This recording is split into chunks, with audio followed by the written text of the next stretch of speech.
Hello and welcome to Health Live at Seniors Today. You would have just seen the opening video and various doctors who have featured here. But I must tell you that we've had over 250 doctors over the last 4+ years, and there's one person who's done the maximum number of sessions in these in these last 4.5 years, and that's our guest today, Dr. Monika Dass, and I am delighted to have her here with us.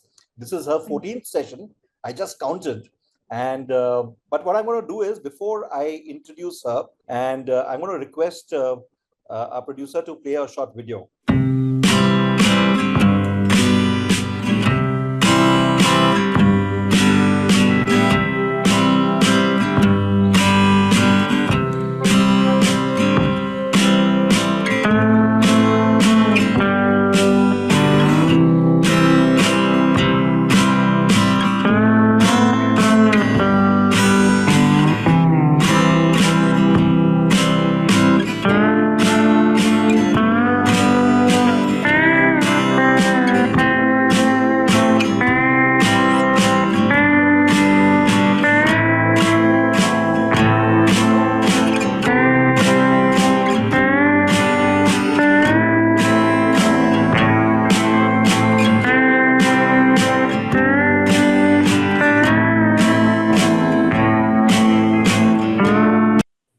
Thank you. So the reason why I wanted to play this video was that as part of this video, we have a very special and detailed article on loneliness.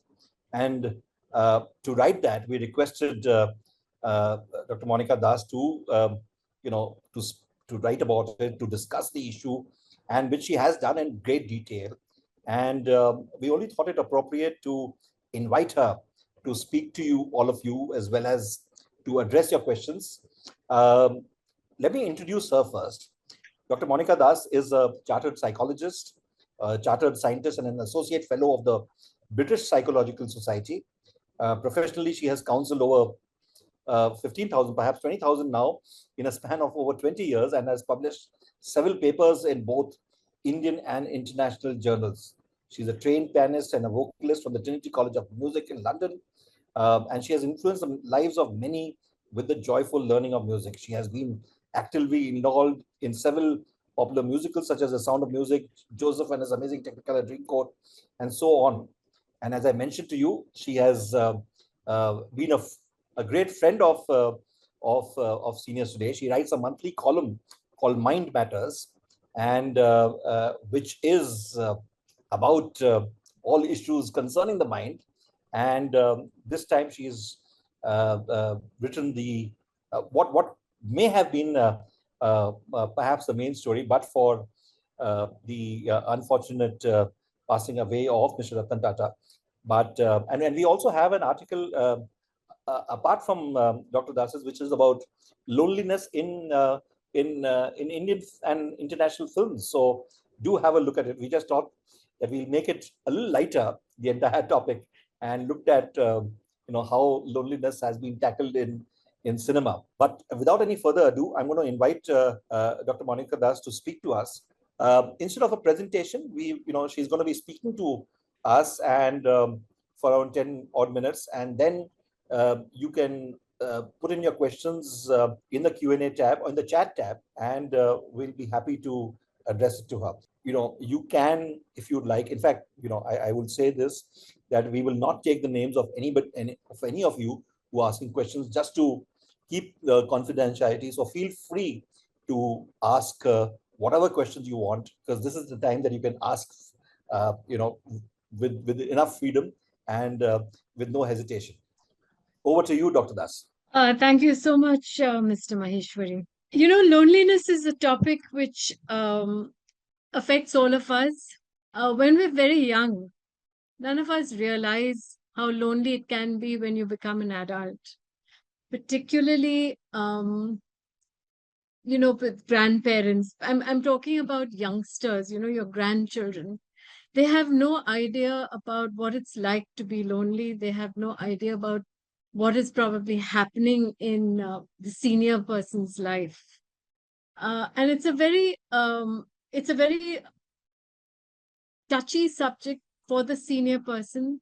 It's also pretty traumatic for many seniors who perhaps live alone, who maybe maybe living with family members but are lonely, because perhaps family members are busy and they don't have or give enough time to you.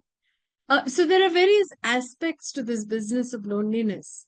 And the main thing which none of us realize when we're very young is what it's like to be lonely. Having said that, and having dealt with a lot of youngsters today, I've discovered something which is very interesting. I find them also extremely lonely. I find the younger generation particularly lonely. So it's obviously perhaps becoming not a pandemic, but it's certainly around, and I think we need to overcome this. The main thing about loneliness, one of the key things, is that all of us need to be busy. We need to be kept busy. Now, you need to have a schedule, starting right from the time you wake up, say at about 6:30 if you're an early riser, till the time you go to bed. And it needs to be a fairly easy but planned schedule so that you have an idea of what you're going to be doing during the day. And yet it's an easy schedule, as I've already mentioned. And you need to do a variety of things, not just the same thing, you know. You need to put in that variety. Now, this business of being lonely, whether you're in a family or whether you're living alone, many people who live alone are not lonely. And many of them, I've met them, particularly in the West, you find a lot of elderly people who perhaps are 85, 90, very independent, living on their own, running their own homes. And it's something admirable. There are many pros to this business of actually handling and running your own home, because it gives you something to do. You know, you don't have a family member taking over and doing things for you.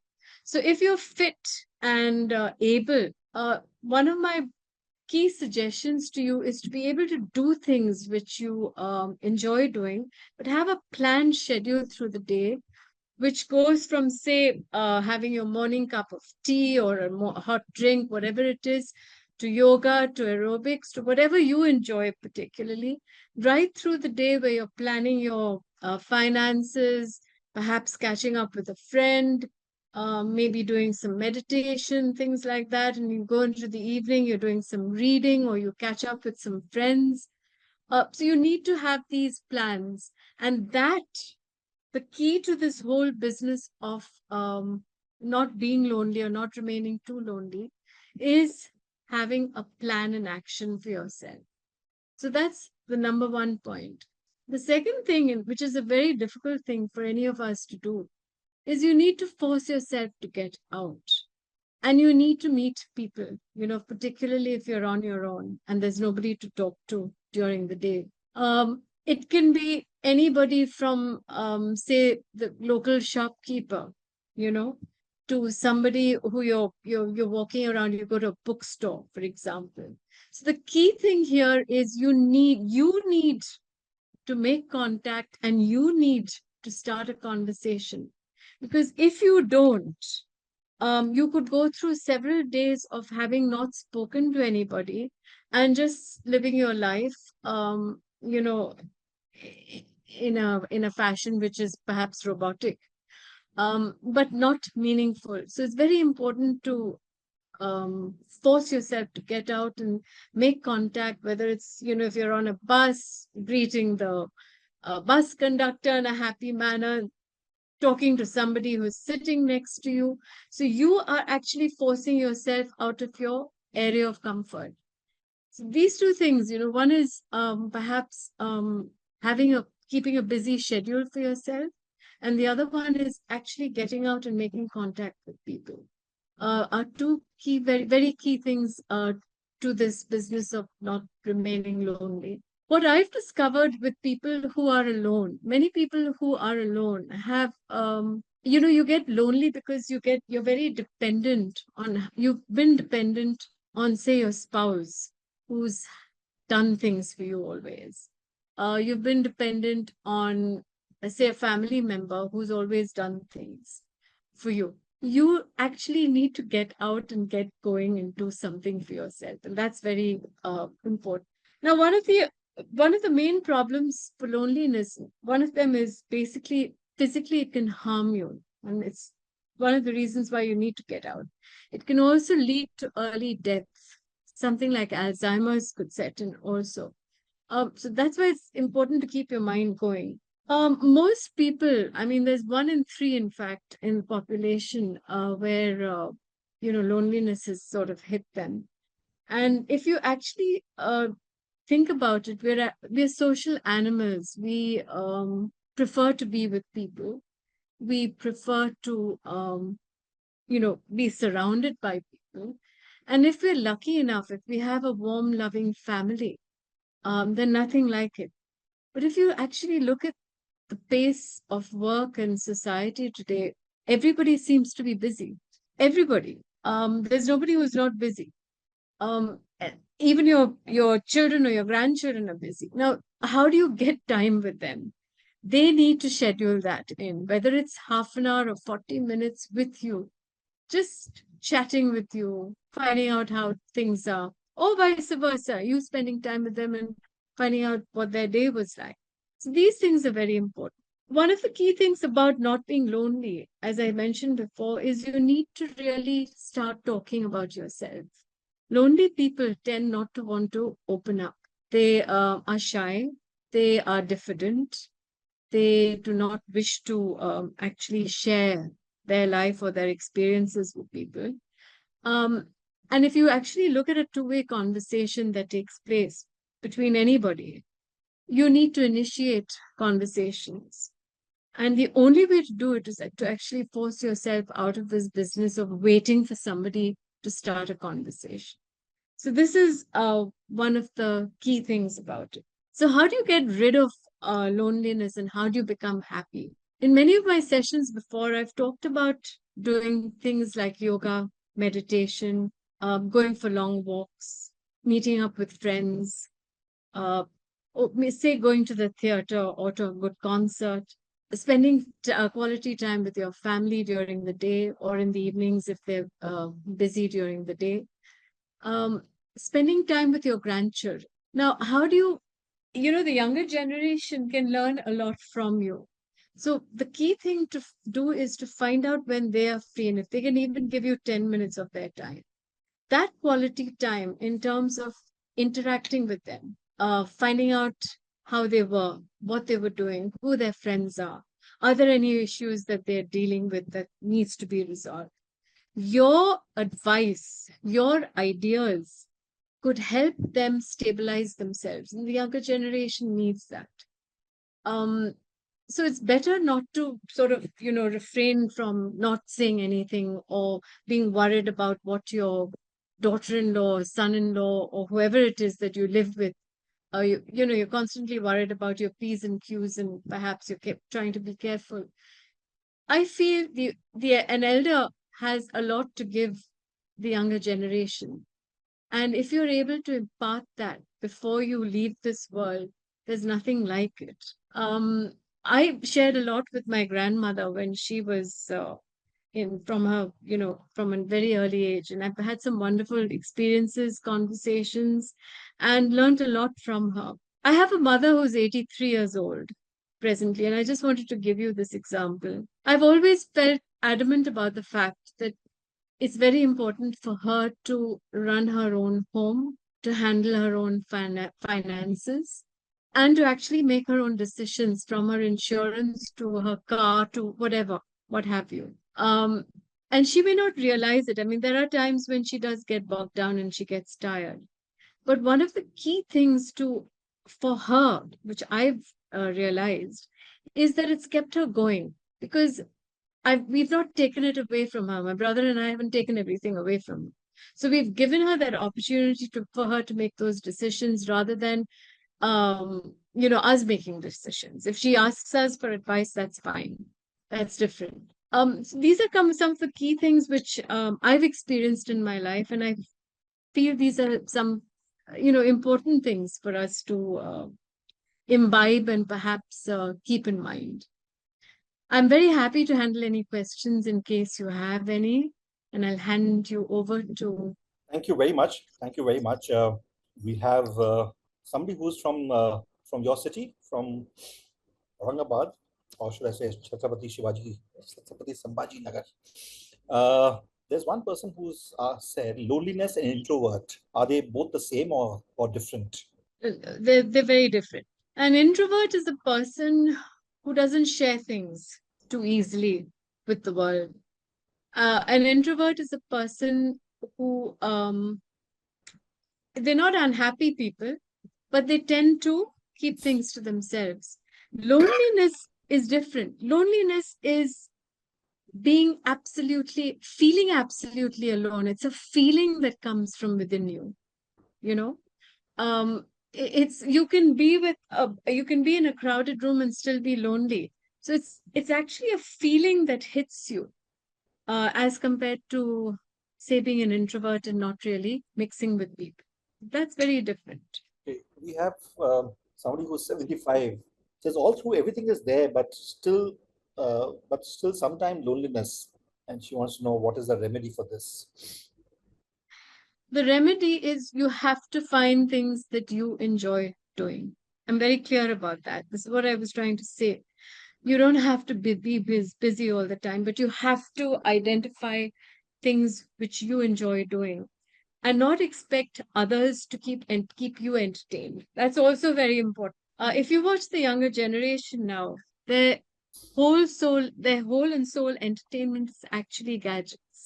So they're always dependent on something else for entertainment. And if you actually look at our generation, or maybe people who are older than us, we never had any of these gadgets around us in our early years. And yet we managed. Right. And yet there was a quality of life. And we did things. So the point I'm trying to get to is, rather than being dependent on somebody, find something which makes you independent and keeps you happy and keeps you going. And you have to do a variety of things. That's important, not the same thing. One of the things that I've often wondered is that at one point you have various things like your streaming services, your Netflix and Prime Videos, etc. of the world. So you don't really have to step out of the house to entertain yourself, to watch entertainment. At another level, you also have these things tying you to the house, so that even if there's a new movie that has come or whatever, there is enough entertainment that is available. And so you say, why even go to a cinema hall? You can just watch everything. What is your view? What is the, obviously there has to be a mix of both things that one must do. So while seniors have now the option of just staying at home and being a couch potato in the true sense of the word, but at the same time, it's important to step out and keep entertaining yourself. What do you feel? I feel extremely strongly about the fact that one needs to get out. It doesn't have to be every day or every week, but at least once every 10 days, you need to get out and, go to catch a movie. Could be a 3:30 show. You don't have to go for a night show. You can get back in time, home in time for dinner and things like that. But it's just the fact that you've stepped out and you have seen a whole lot of different people. Maybe you've communicated with somebody who's totally different, sitting next to you at the movie theater. And that's it. Doesn't have to be anything more. But the act of getting out of your home and doing something different is important. I think with COVID and with this business of staying at home and being entertained by Netflix, Prime, Disney, what have you, you get some wonderful movies. And I have to admit, I do enjoy a good movie or two. But I also think you need to get out, and I do that. And I have to drag my husband, by the way, because he's very happy to be at home watching a movie. That's very important. A question that we've just got is kindly suggest some ways to mold your partner from being alone if he is the introvert type. If he is? The introvert type. We can't change people. You know this. You know this. Can't change people. It's not easy. But you can make suggestions. Don't nag. I mean, that's important. You can't nag a person. You can't force them to do things you want them to do. But you can make suggestions and you can try and do some fun things which perhaps the person will enjoy rather than doing only things which you enjoy. You have to figure this one out. It's like walking a tightrope. It's a delicate balance, basically. So the idea to get an introvert to do things which you want to do is to get them interested in things. Now, what is an introvert going to do? The introvert is going to say no to most things, right? But the introvert does do things at home. There are things that an introvert does do at home. It's not like the person is just sitting over there and staring blankly at the wall. So figure out the kind of things he enjoys and then take it one step further. It could be perhaps getting a couple of friends in to get the introvert going. It could be organizing, say, a picnic somewhere for an hour or two. It could be going on a trek, a short trek, nothing difficult, where the introvert and a couple of other friends are there together. So what are you doing? There's a sense of camaraderie that seeps in. You're out in nature. You're doing something different. You're also hopefully changing the person who you're trying to change yourself. And it does happen. It's a very, very slow process. Believe me. You can't change people otherwise. You can't force them to do the stuff that you want. Interesting thing that has just come in. But in a city like Mumbai, it rains for 4 months, and that is a good enough excuse for just staying indoors. Does it really? I mean, are you telling me that for 4 months you're just going to stay indoors and not step out at all? Right. But I'm saying this is a thing that has just come in. There's an interesting question which has come in. How do you spot a lonely man or a woman? Their eyes. Their eyes are a dead giveaway. There's this deep sense of sadness in them. Their body language, they could be slouching. You could find that sometimes there's a vacant look on their face, which they're not. That enthusiasm is not there in them. But the dead giveaway is basically the eyes and their body language around them. And a lonely person, by the way, is probably not doing much, even in the home. This is important for you all to understand. If you're not lonely, you will find things to do to keep you busy, to keep your mind occupied. If you're the lonely type, you're happy to just sit and do nothing and generally stare into space, stare out of a window. How long can you do that for? So you can make these people out, but you have to get them out of that. You can't just sit there for hours on end staring out of a window blankly. We have a question that has come in. Have I answered that question? Yes, you have. You have. There's a question that has come in, which is, why are men more lonely than women? You know why? Men are very reserved. They're actually, they may be, supposedly it's a man's world that we live in, and they may be macho and whatever that one associates, the comments that you associate men with. But men are actually essentially very lonely beings. They're shy. They're innately shy human beings. And most times you'll find the woman pulling him out, do stuff, talking, getting him going. And you'll find men responding to that. So now over here, there are many men who are very chatty and they enjoy life and all that kind of stuff. They're out dancing and what have you. They really enjoy life. But if you go back into their homes and if you actually peep into their lives, they're very lonely inside the house. And a man needs a woman, probably vice versa also. The women can get on without a man generally, but men need somebody to get them out of that loneliness syndrome. And the main reason is because they're just reserved and they're shy about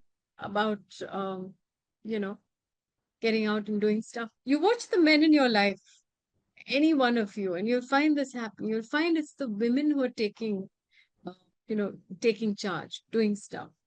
The men are in charge. Don't get me wrong on that either.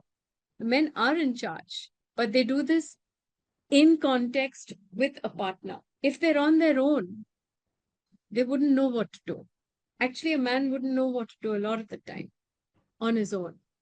So that's why men need to be surrounded by family and a few good friends to be able to manage their lives, particularly when they're widowed. That's very important. Right.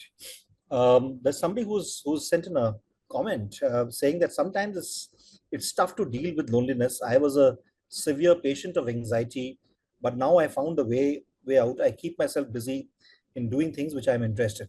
That's as you said. There's a question that is coming. If I can develop self-love, do you think it will help bury loneliness? Yes, absolutely. In fact, you've hit the nail on the head. You really do need to love yourself. And you start with your health, your physique, just what you're dressing. You need to be interested in yourself. And the moment you start developing just these basic things in terms of good health, exercise, dressing well, and then you take it forward, it could be doing reading, it could be music, it could be attending online classes, it could be actually physically going for a pottery class. There are so many ways of keeping you busy.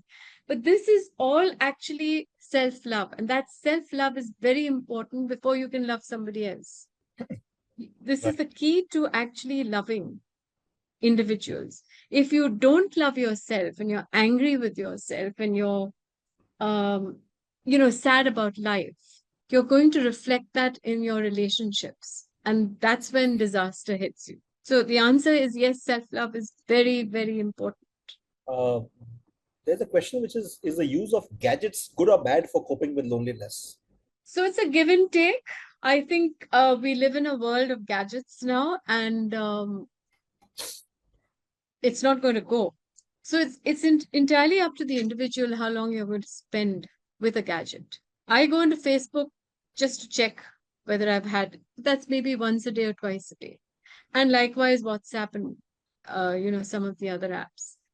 But it's very important to find a balance with all this. I mean, there's no point in just hanging on to your phone all day, scrolling and looking at messages or going through, say, Messenger or going through Reels. I find that all a waste of time, A.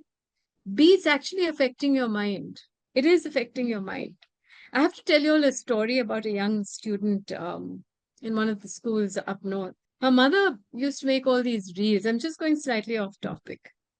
She used to make these reels, and this young child was being counseled by one of the counselors, and she complained about her mother. She was embarrassed that her mother was doing all this. And she said, how do I get my mother to stop doing all this? And the mother had no idea how much damage she was creating for this young girl. And then this particular child was being dragged into reels, so that she was seen. Now, the point with all this is it boils down to you and how much of time you feel is necessary. So, yes, since gadgets is here to stay with us and there's no way that we can do without it now, you need to find a balance, but you need to spend quality time with human beings. You cannot replace a human being with a gadget. That I'm very clear about. As much as, AI and all that has come into force, you still need the human touch. You still need somebody to talk to. Of course, and Alexa is not the answer. It's like seniors today. We have a publication, and we could have been just happy with that. And which is when in the lockdown we realized that we need to do a lot more than just that, and which is where the health webinar started, and then our seniors have talent started, and we are now we're going to end the 16th season very soon, and Amazing. of course our all our events. So it's just a way to connect with people, for people to connect with each other. And I know it's sounding like a bit of a plug, but it's not. Recently these people went out to Goa for a holiday, and we conducted a holiday for our first travel thing, and people went out and enjoyed themselves. And there's one which is now going to happen to Kerala in the month of January, and to Kashmir in the month of April. So clearly, even we as publishers, as of standalone publications, feel that yes, while it's good to have these sessions that we have, the magazine that we have, plus the content that we publish every day, but we have to go to the next level, which is why, despite the fact that we had your lecture, we said, let us have you here. So all of you here, please do read the article. The Seniors Today magazine is up on seniorstoday.in. You can check it out. You can download it. It's for free. No conditions apply. And read the article. And I'm sure what Dr. Monika Das has said here, and you read it, and I'm sure it will help you a fair bit. Any final thoughts on what people should be doing? Just a couple of tips. You already said many tips, but just I just wanted to say a couple of things. Martin Luther King said, he very rightly, he said, you don't have to see the whole staircase in front of you. He said you need to try and take the first step. And the first step to getting out of being lonely or feeling lonely is actually forcing yourself out and making sure you're making contact. Human contact is very important. I was watching a video yesterday of an elderly teacher who had retired. And there were a couple of days where she just went through having made no contact with people. She was in the West, a teacher in the West. And it suddenly occurred to me, and this is something that I wanted to share with you all. In India, we have, apart from family, most of us have staff who come in and help us out at home, which a lot of people don't have in the West, particularly unless you're affluent, a lot of the elderly don't have staff to come in and help them out unless social services takes over. But that's one of the contacts that we have, apart from, if we're on our own, apart from, the fact that we may be part of a family. What occurred to me was one of the huge differences between living in India and perhaps being abroad is the fact that we're surrounded by people regardless. Whether we want it or not, we're surrounded by people. And that's something that we're very lucky with. We're extremely lucky. If you look at the average adult abroad, they're very, very, very alone. Their children don't have time for them. Probably India is becoming like that, but children are still a lot more caring in the Indian subcontinent. So there are a lot of pros for us which works here as compared to, say, somebody who's living abroad. So the idea of being alone is very different from being lonely. Being lonely can lead to depression, and it's very, very important to get out of that. And you have to take the first step if you want to get out of it and help yourself. And as somebody suggested, self-love is very important. You have to start with that first. Thank you so much. Thank you. Sorry. There's an interesting, there's a question that has come in. There's from somebody, I'll just take that. It says, every Diwali, I feel very depressed. And the reason is that, at my home, we have no guests, but at our neighbors, there are, very many of them coming in. And Diwali is a reality check for us. What do we do? So the first question, I need to counteract this with a question. Why don't you have anybody coming in? Are you able to answer this for me over here? Can you type very quickly? Why is it that you don't have, that you don't entertain and you don't have anybody coming in? Well, because if you've spent your time correctly through the year, there are people who are going to be dropping in and visiting you. So what is it that you have not done for people not come to for people not to come to your home? That's really the question. The other thing is, don't ever look at what's going on in your neighbor's garden, your neighbor's backyard. Okay. That's different. You're a different people. So the point over here is your personality and why you don't have anybody coming in, rather than you comparing yourself with your neighbor. Right. That's Very well that said. that's the key to Right. this. Absolutely. Very, very well said. And I think it's on this note, I would like to thank you very much for taking time out once again uh, for this session. Thank you. Do keep writing every month as you always do. And, we used to run this healthy mind group sometime back, and it kind of it was active for a while, and then it just died down. But perhaps at some time we can look at restarting it. If you do get the time, but otherwise, Absolutely. yeah, all of you I'd be happy to do that. have a good festive season. We will be back again next Saturday at 5 p.m. for our session on Health Live at Seniors Today. And then, of course, the week after that, the weekend after that, we'll be taking a week off for Diwali. And we want you to discuss, things other than health on that weekend. That's the only reason why we are taking off. And, otherwise, the Seniors Today team will be working, and there will be a host of other things happening for you here. And thank you once again, Dr. Monika Das, for being there for Seniors Today and for our readers, our viewers. And we have over 100 guests today here at attending your session, and which of course is a great thing, because people are benefiting a fair bit. I hope not all of them are very lonely, but I'm sure they will not be so after attending this session. Thank you very much for being here. Thank you. Pleasure. Thank you for inviting me. Thank you.